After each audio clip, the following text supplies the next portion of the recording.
So, it's really like all in the family. These two have been at this for some time. And really, if you look back, Goldman Sachs, which was Carney's former employer and which also employed many of the people that are now in positions of power in Canada, whether as MPs or cabinet ministers or associates of in certain, like the new defense organization, I believe, is led by a former colleague. It's almost like Canada is now Goldman Sachs alumni and Brookfield. So Goldman Sachs, of course, was in the carbon trading business a long time ago, and looks like they've been capitalizing on it all the way along by having these two influential people, Diana Fox Carney and her husband Mark, in positions of influence.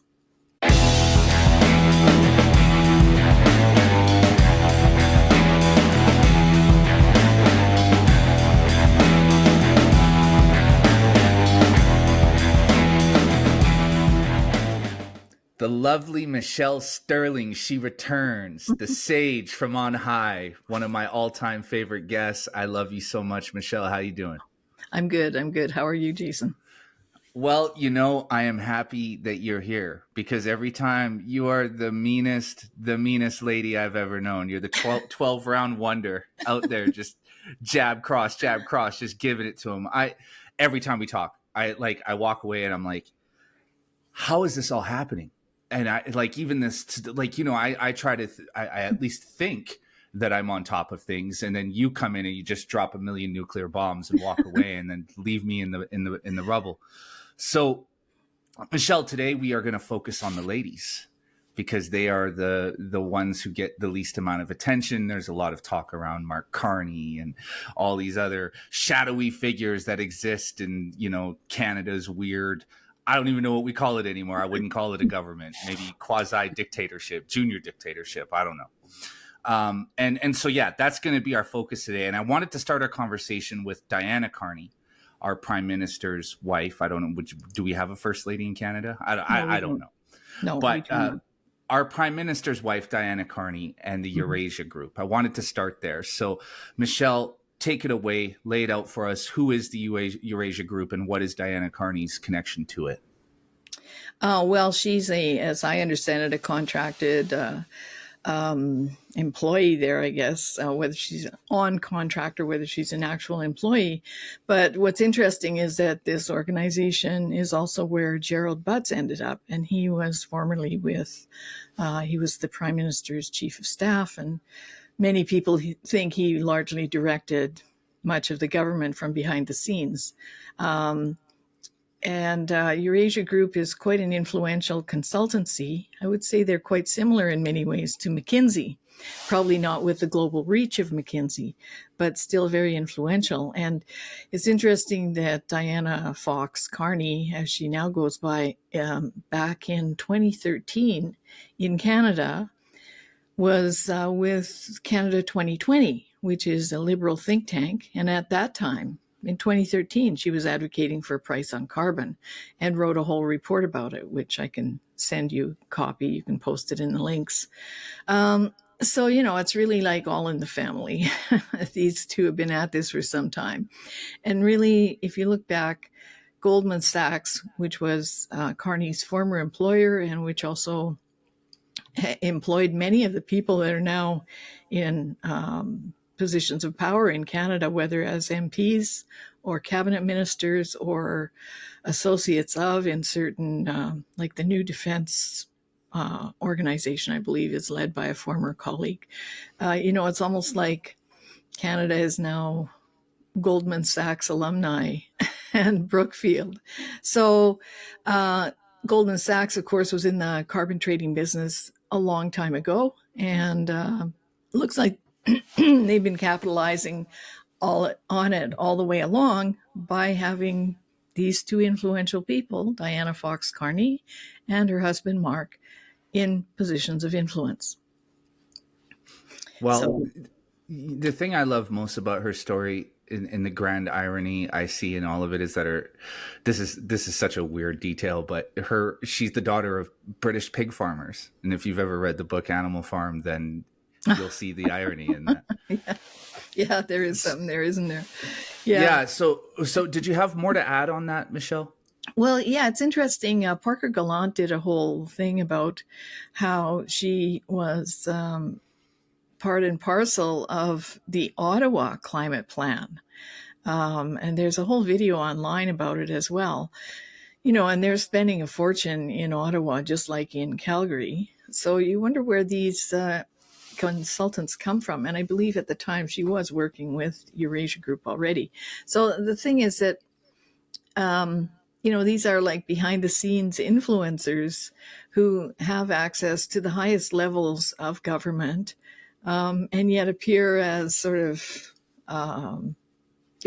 strong, independent women, when, they're really just acting on behalf of other corporate interests.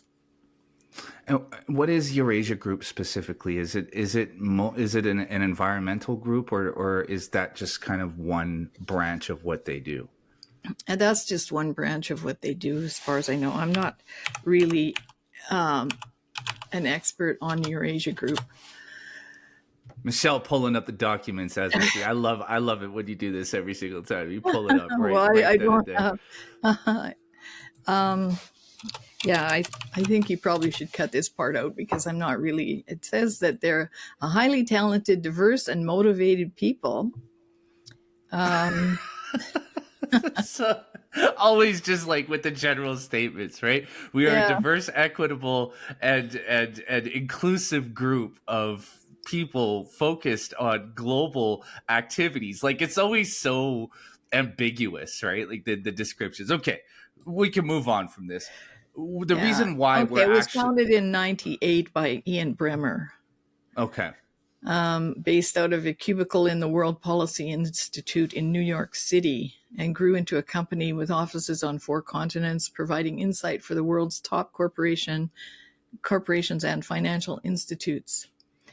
So the idea of politics first is central to our business. We live in an area of volatility and uncertainty, one that generates risks and opportunities. And their logo reflects this view by using the shape of our initials to symbolize a fragmented globe, committed to helping our clients understand and navigate this world better. So they're consultant. They're quote unquote consultants. That's essentially like whenever so for people watching this, I'm not cutting any of this shit out because I love it. Okay. So for people watching this, whenever you want to like find the most sinister, insidious, shadowy people around your government, it's always consultants. It's always the consultants, because being a consultant is, it's an ambiguous title. You could be consulting on just about anything. Basically, what you are is you are a voice in the ears of people in power. That's it. That's all you are. Mm-hmm. And these people, with no accountability, so you can make all kinds of recommendations, and if they don't work out, so what? You just walk away. So I note on their people ledger now, Diana Fox Carney does not exist there, which doesn't mean she's not working for them in a contract situation. I don't know. Well, the thing is if you want to understand who has the real influence, at least in Canada, but I would venture to guess all Western governments, just look at the consultants, right? Like in Canada alone, we've spent, under the Liberal government, we've spent billions and billions and billions of dollars on consultancy fees. And that's not a coincidence. That's not because we have a bunch of people who frequently have to refer to these consultants for advice on things. This is bribe money. This is money that we pay to people who actually run our government and create our policy. It's the consultants. So we can leave that one to the side, because I wanted to start there because they are the bigger overarching group. But when you and I originally were talking about doing this episode, you said you wanted to talk about Catherine McKenna. Mm-hmm. So Michelle, can you tell us who is Catherine McKenna? We have a lot of American listeners. They're not going to know who she is. Most Canadians won't even know who she is. So can you talk about her, who she is, and why you want to discuss her today?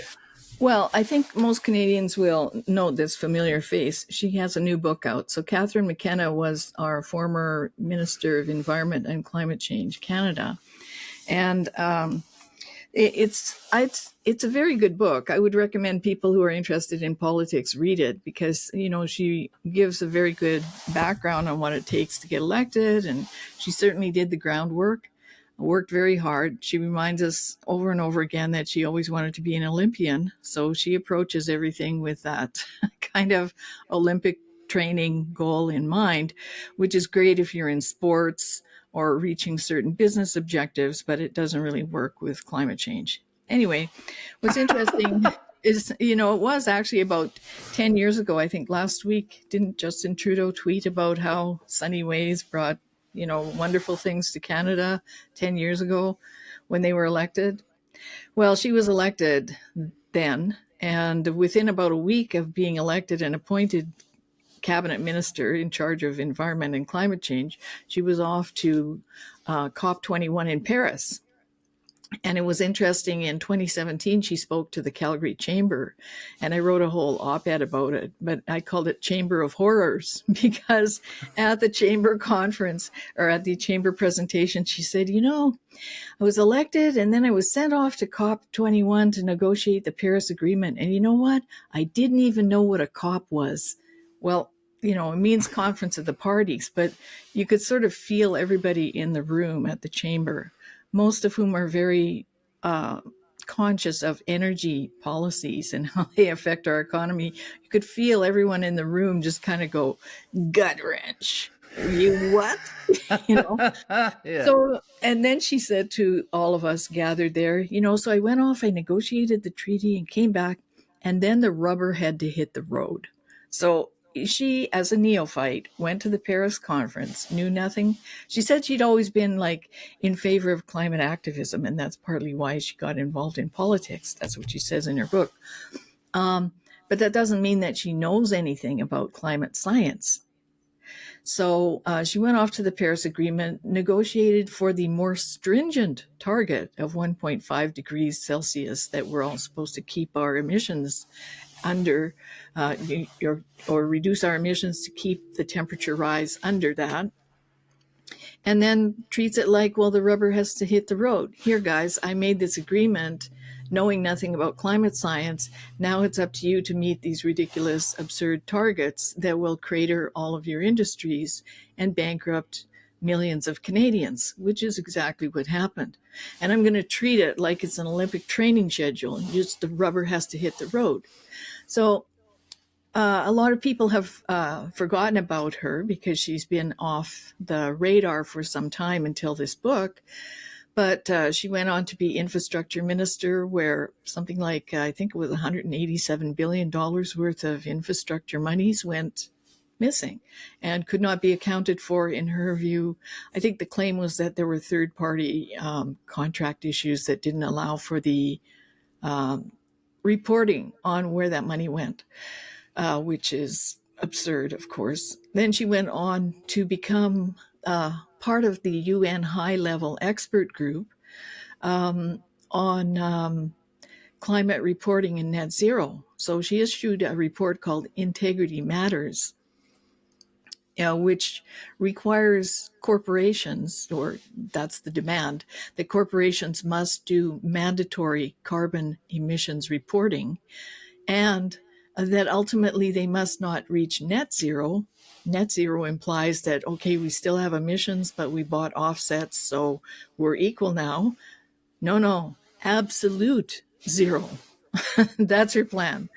So, of course, there is no technology that can achieve that. And also, she did no due diligence, just as before, no due diligence. Yeah. This was the whole problem with her climate plan. No due diligence. There's no material supply chain that can meet net zero. And it cannot be done in the time frame outlined. And we also cannot control Mother Nature's variabilities, so we cannot guarantee that by reducing carbon dioxide, which is not the knob on climate, that we will actually achieve these targets that were set in Paris. So, really you have a very impressive, powerful, charismatic even woman out there advocating for climate action on things that she really has not done any due diligence on. And now every Canadian is paying the price. And just to summarize some of the things that she actually brought into place while she was in office, in case people forgot, she imposed the methane rules on agriculture and industry, the clean electricity standard that Alberta and Saskatchewan are really fighting, the industrial carbon price, the consumer carbon price, the No More Pipelines Bill C-69, and in 2019, she declared a climate emergency in Canada. So all those things are just destroying Canada. I've been thinking a lot lately, and people who've been watching the podcast will probably see this as a recurring theme. But how do these people end up in these positions? Because they are obviously too stupid to be where they are. Well, I think what happened is that she's a good front man and woman, and she's a very hard worker, very diligent in terms of the actual work that she put in. But she reveals in the book that Gerald Butts, who we just spoke of, appointed a fellow named Marlo Reynolds as her chief of staff. Marlo Reynolds is someone that probably people have forgotten about. People in Alberta will remember him. He was a former executive director of the Pembina Institute. And in 2009, he put together a group of environmental organizations called the Strathmere Alliance, which is about somewhere between 12 to 14 very powerful environmental groups. And Parker Gallant has written many pages about the Strathmere group. I'm just going to look it up here. But they're an under the radar organization, but they're very, very influential. So in Strathmere Group Part 1, Parker Gallant, who's a former international banker, found that at this time in 2020, they had over 358,000 members, 420 staff, and annual budgets totaling over $50 million. So what used to happen is that they would meet and coordinate their campaigns. So this is who was running her office. So I suspect that when they had meetings in the office with environmental groups, who were then very busy imposing things like the No More Pipelines bill, etc. I'm sure it was like old home night.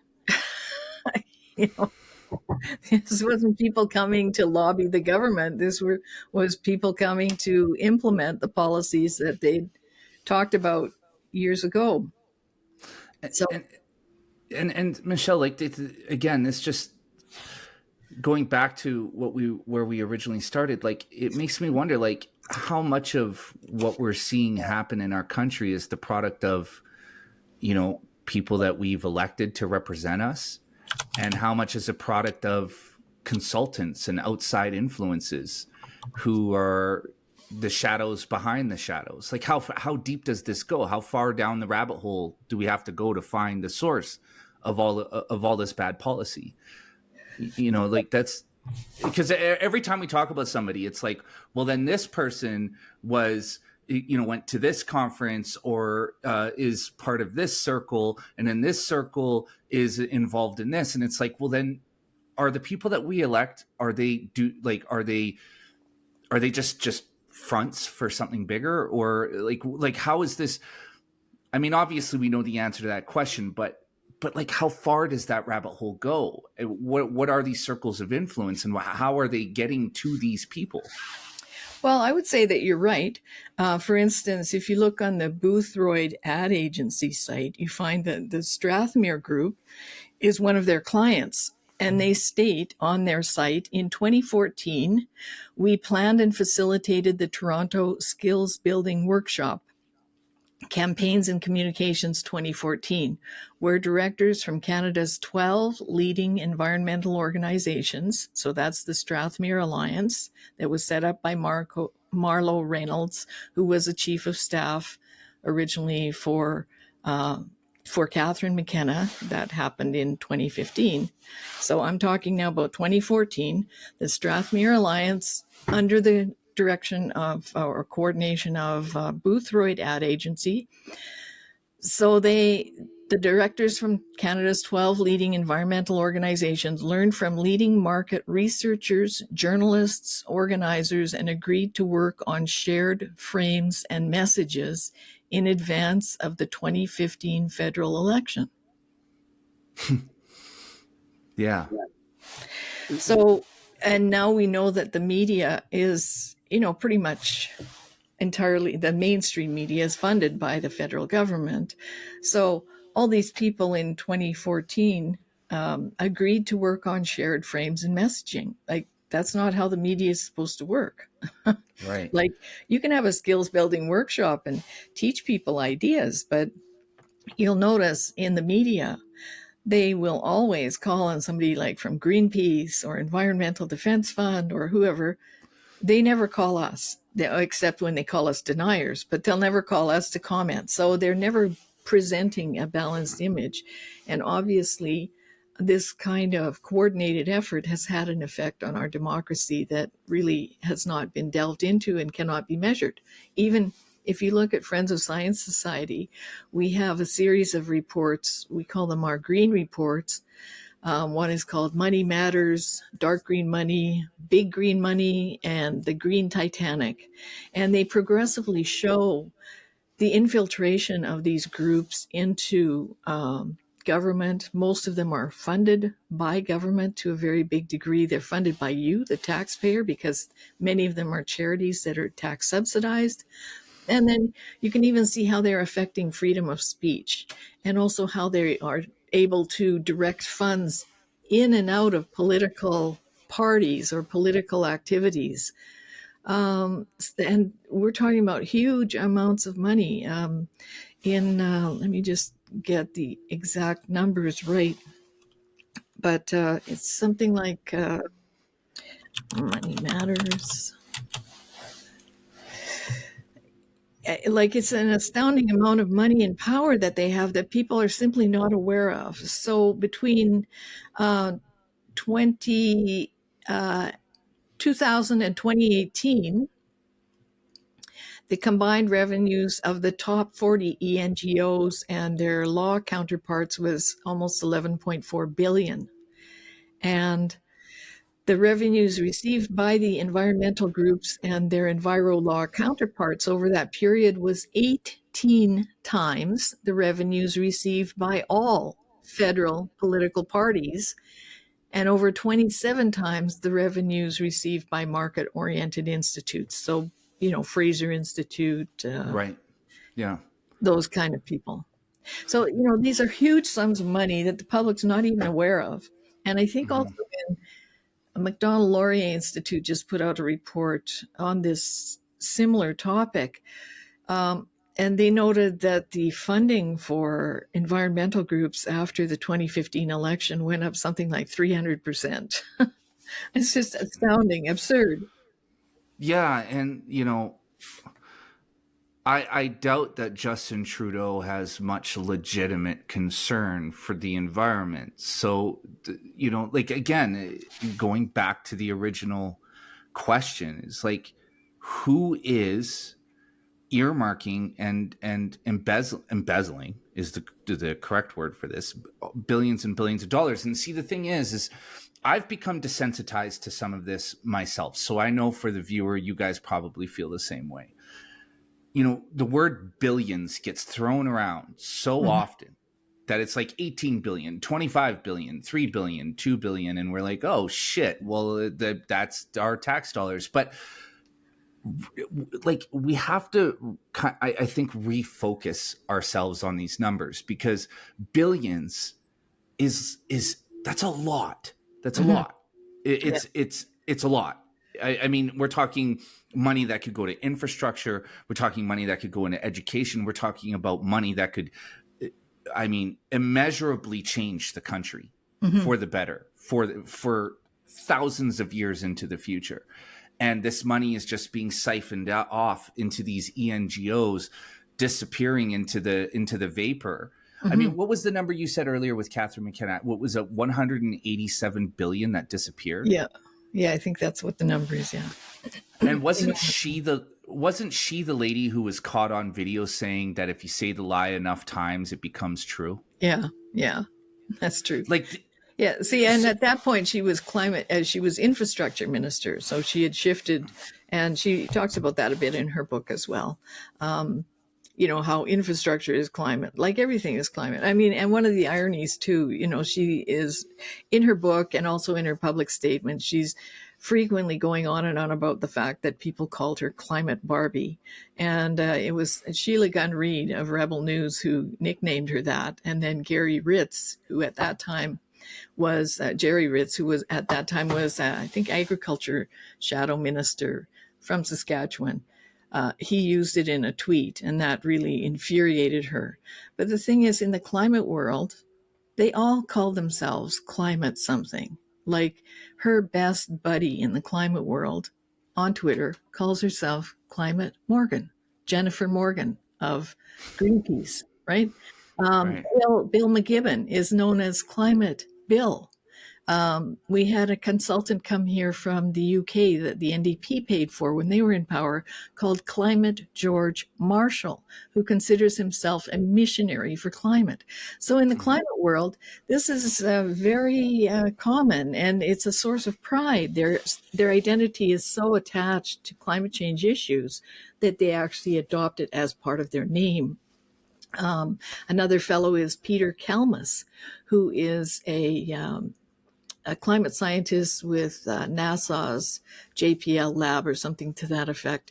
Anyway, he calls himself climate human. Well, this is the thing: is what's in a name? Well, a name is is an identity. So Mm-hmm. what that means is that by adopting climate into your public facing name, that means it's becoming your identity.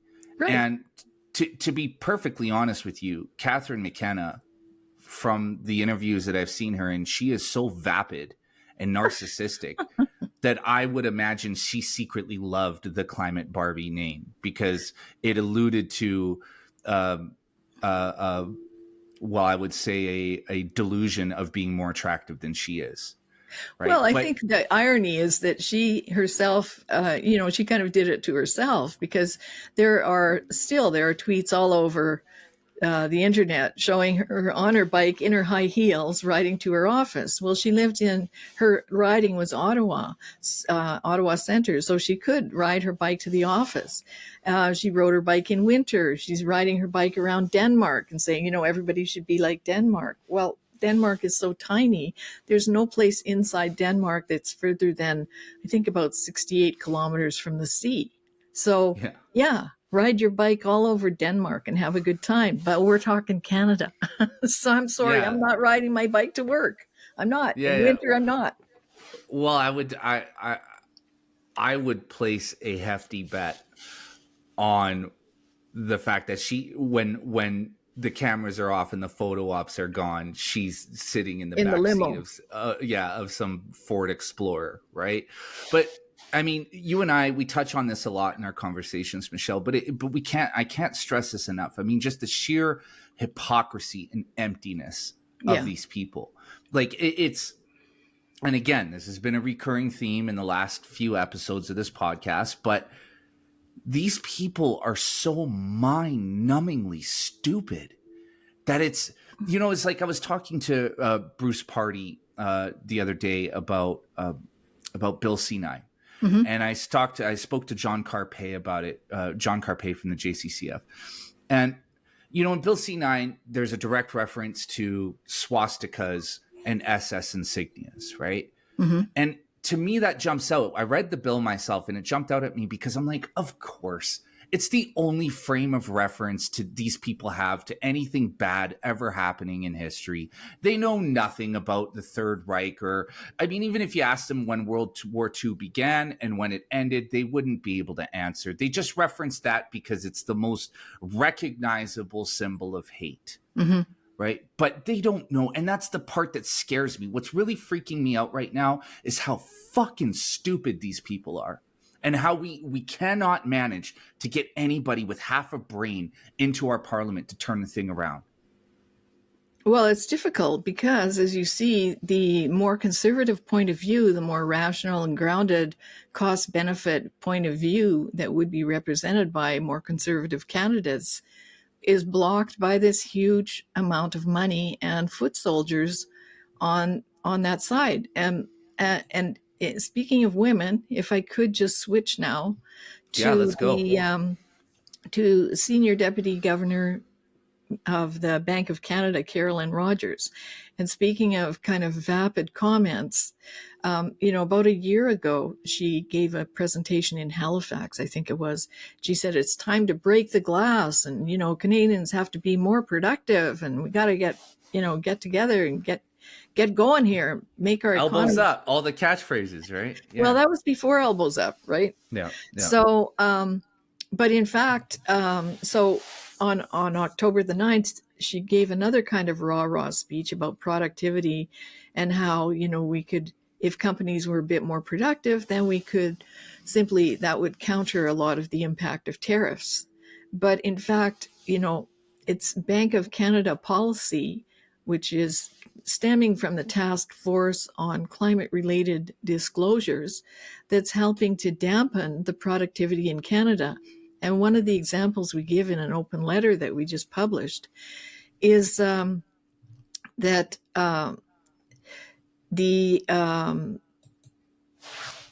Canada Post, which serves the SME, the small, medium-sized enterprise sector, has to follow these directives of the Task Force on Climate-Related Disclosures because they're a Crown corporation.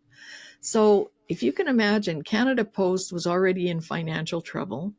They joined the United Nations Principles for Responsible Investment, which is really totally climate-addled. And then they partnered up with Pembina Institute's Urban Delivery Solutions Initiative and started buying EVs, even though they were already in really serious financial trouble. They spent $1 billion on buying EVs, buying renewable power in Alberta and Saskatchewan, which is already tax subsidized. Then they went on strike for a month in the Christmas season, which is the most productive and income earning season for small, medium-sized enterprises in the retail sector. And after that, they got a loan from the government for $1 billion to keep them afloat. Like, what is going on? You have this Crown corporation whose sole mission is to deliver the mail and packages, and they primarily work with small businesses. And you can see in our letter that over 80% of businesses in Canada export to the US. It's not their sole market, but it's their biggest market. And yet, here is this Crown corporation mandated to serve Canadians is doing the exact opposite and costing us a fortune. Why?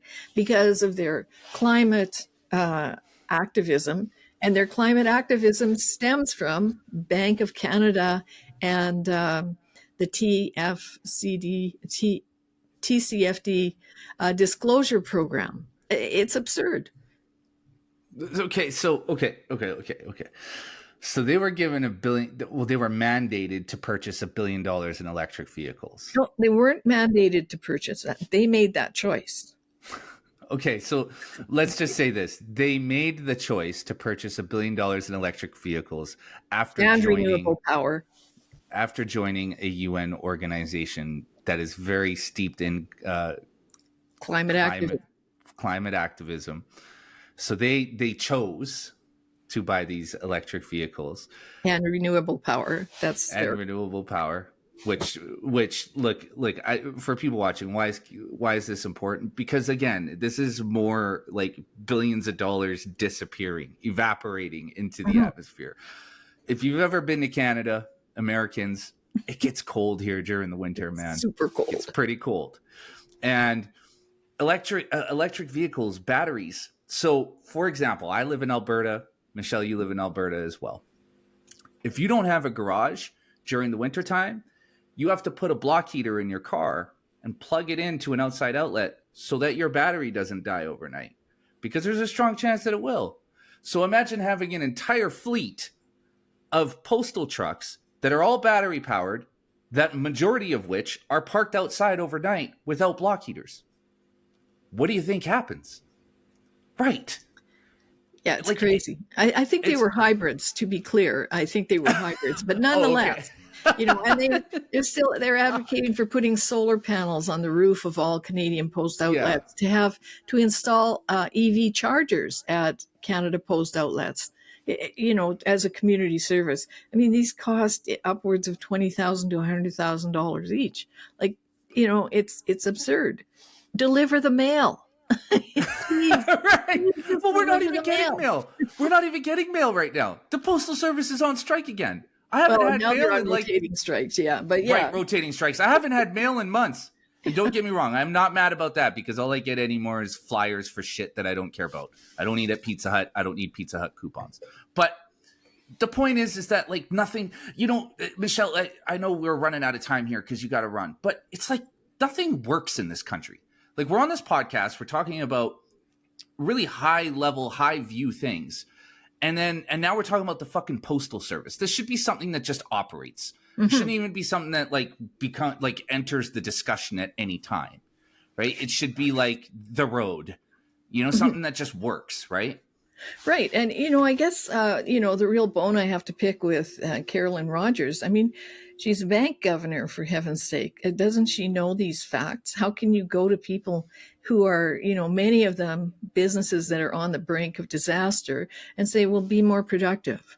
That's ridiculous. And you can see all the stats in our open letter to her. And we wrote an open letter to Tiff Macklem, the Bank of Canada governor, because a couple of weeks before her speech, he had spoken to people in Saskatoon. And I have to say, I think the Saskatchewan folks are, like Albertans, they're some of the hardest working people on the planet. And he said, we have to diversify our industries and roll up our sleeves. Well, you know what? Saskatchewan from the 1970s was planning on diversifying their agricultural markets. They did a whole experimental genetic development with fava beans for international markets. So they had to develop varieties that would work best in the Saskatchewan climate and that would also be acceptable to foreign markets from the 1970s, right? And they succeeded. Now, in our two letters, we show that despite the fact that in Canada, we went from about 37 trade countries in 2001 to about 103 in 2024, we didn't make more money. So we did a lot more work. We diversified a lot, and we didn't gain economic value. And in the same letter to Carolyn Rogers, we show that we actually had economic lost opportunity. This is staggering. These are staggering figures.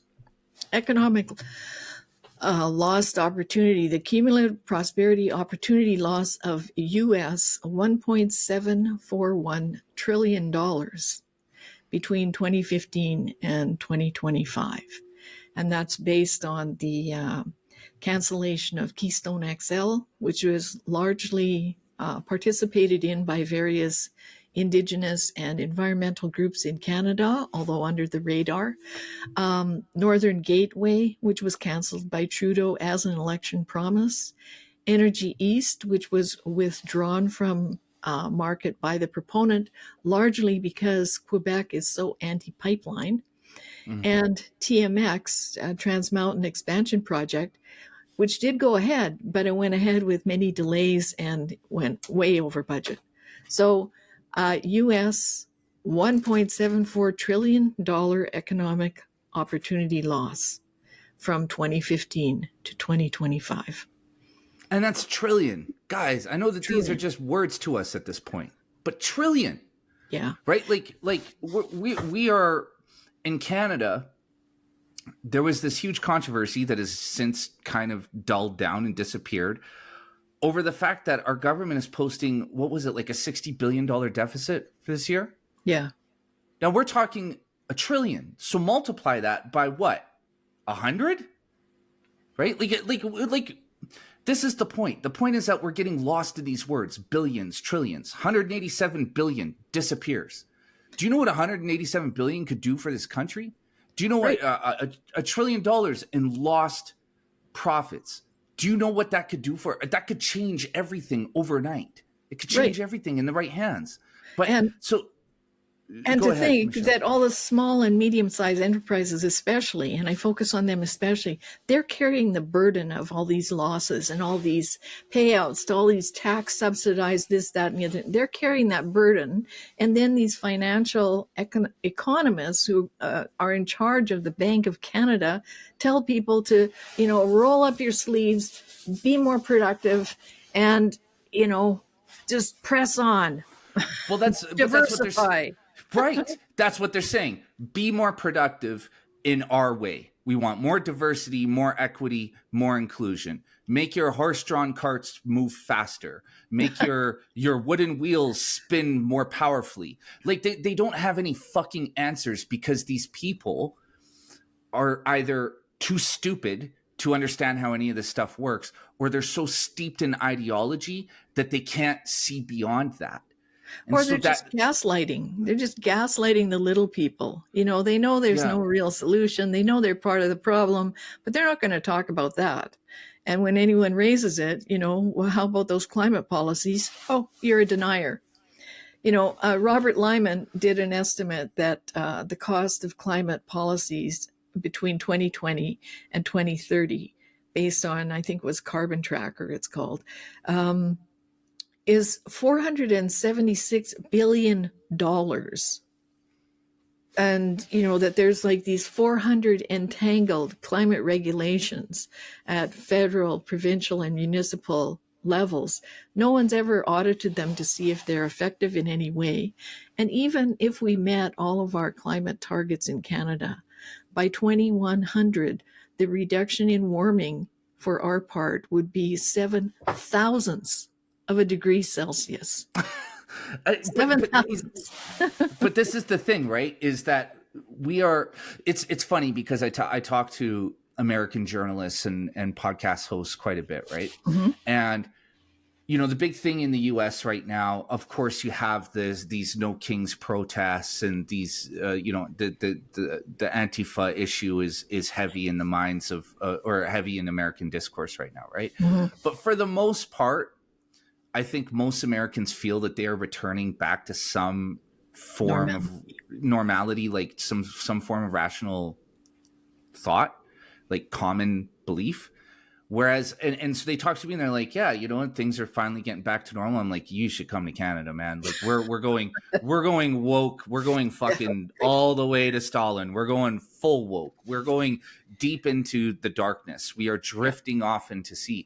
And it's crazy because, the United States is our closest neighbor. Our biggest trading partner. Our biggest trading partner, our big brother, essentially, right?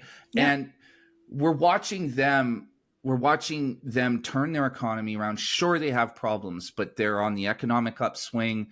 We're watching a whole lot of positive things happen in the United States. Meanwhile, we are just sinking further and further. Yeah. Like we couldn't be more polar opposite from each other at this point.